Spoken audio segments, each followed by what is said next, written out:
You're 8 years old and it's raining, proper raining, the kind that turns the 6-yard box into a swamp. You get the ball on the halfway line with your first real touch of the game. You don't think, you just go. You beat one kid with a step over you saw on TV and didn't know you could actually do until right now. You beat a second kid because he slips trying to stop you. The goalkeeper, who is also 8 and also terrified, comes out too early. You chip him. The ball loops, hangs in the rain for what feels like a full minute, and drops just under the bar. Your whole team piles on top of you. Your dad is running down the touchline with his arms out like he scored it himself. That's the moment. That's the one you'll be chasing for the next 20 years. You're 12, and you're at your first academy trial. 40 kids on 3 pitches, and the coaches split you into a 5-a-side to see who does what under pressure. First ball that comes to you, you take a heavy touch, and a bigger kid steals it clean off your foot and sprints away to score. You freeze for a second. Then the whistle goes for the next game, and you get the ball again. And this time you don't panic. You play it first time, one touch, into the path of a kid making a run you saw before he made it. He scores. Nobody claps for assists at trials, but one of the coaches writes something down. You don't know what he wrote. You find out 3 weeks later when the letter comes. You're 14, and it's the final of an under-15 tournament, and you're 2-0 down at halftime and your coach doesn't shout. He just says, "You're better than this scoreline. Go and prove it." Second half, you get put through one-on-one, round the keeper, tap in, 2-1. 10 minutes later, you win it back high up the pitch, 1-2 on the edge of the box, curl it into the top corner, 2-2. Injury time. Corner comes in. You're the smallest kid on the pitch, but you time your run perfectly and header it in off the underside of the bar. You don't even celebrate properly. You just get mobbed. That tournament trophy sits on your windowsill for the next 4 years. You're 16 and you sign your first academy contract, and 3 days later you're on the bench for an actual first-team match. In the stadium, 40,000 seats, even if only 12,000 are filled. 80th minute, 1-1. The manager turns around and shouts your name. Your legs don't work properly for the first 10 seconds. Then the ball comes to you on the right. You cut inside onto your stronger foot, and you hit a shot that you don't even fully catch clean, and it deflects off a defender and loops over the keeper. Debut goal. The commentator doesn't even know how to pronounce your name yet. He does after that. You're 18 and it's a Tuesday night. Non-league, 400 fans, freezing cold. And you're not thinking about any of the highlight reel stuff anymore. You're thinking about survival. You get kicked twice in the first 10 minutes by a center back twice your age, who's been doing this for 15 years and has nothing left to prove and nothing left to lose. You get up both times. Second half, you win a header you had no right to win, flick it on, chase your own knockdown, and slide it under the keeper in front of 400 people who sound, for 1 second, like 40,000. That goal doesn't make any highlight reel. It's the one that keeps you in the game. You're 21 and you get your move, a proper one, cameras at the airport, a shirt with your name on it held up in a stadium you used to watch on TV as a kid. First start, first big test, up against a defender who's played international football. You get nutmegged in the first 5 minutes and the crowd groans. You don't hide. 20 minutes later you run at the same defender again, feint one way, go the other. And this time it's you who gets the cheer. 70th minute, you score your first goal for the club, low finish, far corner, and you run to the corner flag and you can't hear anything except your own name being sung by 30,000 people who didn't know it a season ago. You're 26 and you're playing the best football of your life until your knee goes in a game that means nothing.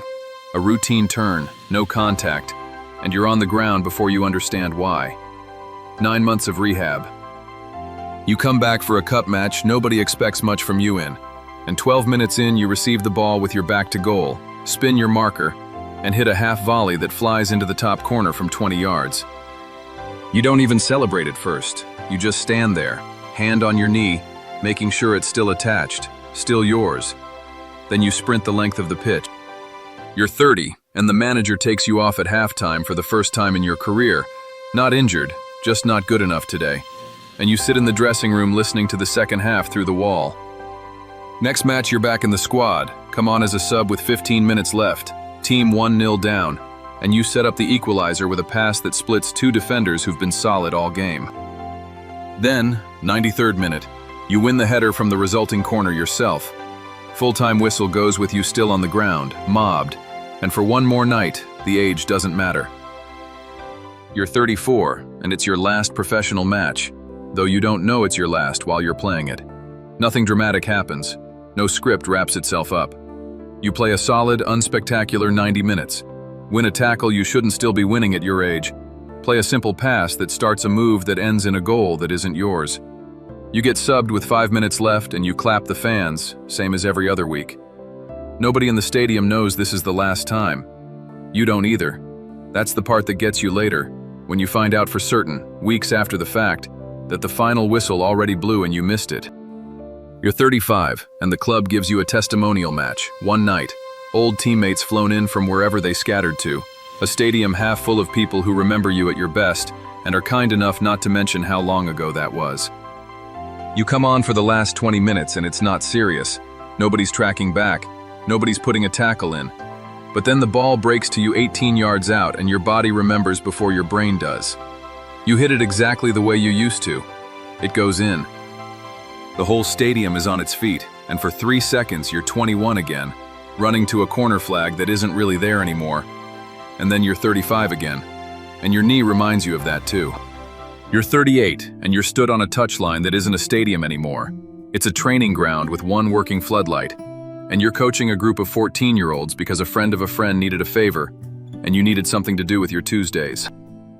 There's a kid in the group, smaller than everyone else, who gets knocked off the ball every single time and gets straight back up every single time without being told to.